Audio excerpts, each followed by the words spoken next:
Alright guys, so this is a short video to help you understand about different mic stands that you're going to be using over the 2 years here. I'm going to go through the anatomy of one, so the different parts on a microphone stand, and then I'll show you the different types of microphone stands that we have in the college.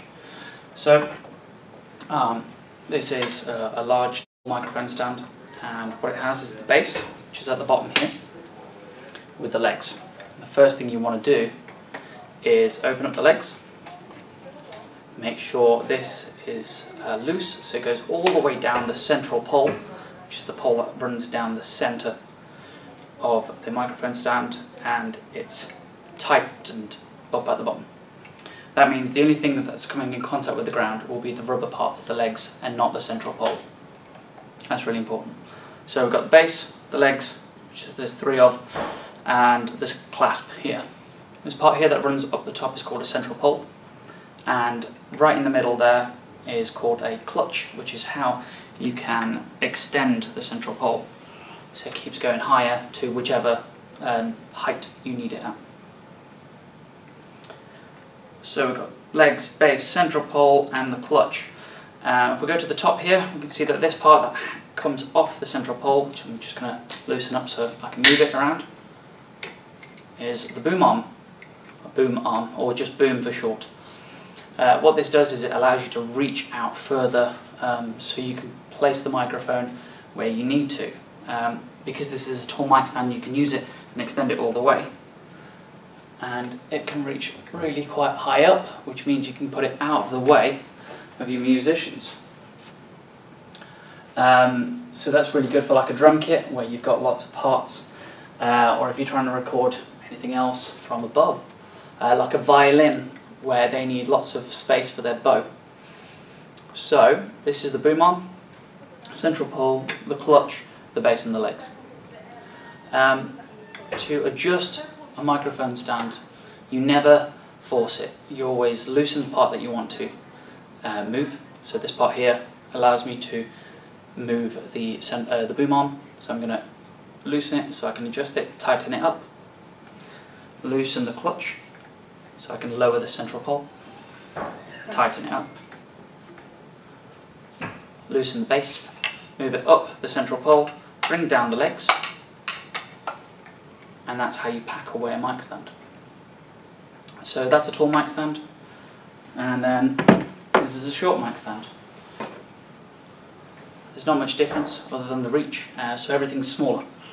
So completely set up.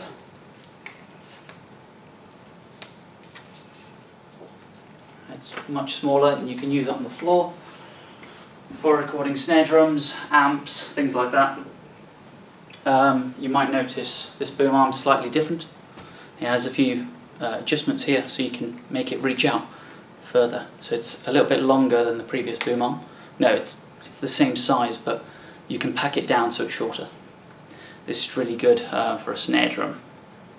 So again, same parts, exactly the same parts. It's used in the same way. You always make sure that you loosen it before changing the position of it, otherwise the rubber seals can break, and it packs down the same way. So when you've done packing them down, always put them away in the microphone cupboard, microphone stand box. I now want to show you this part here, which is slightly different.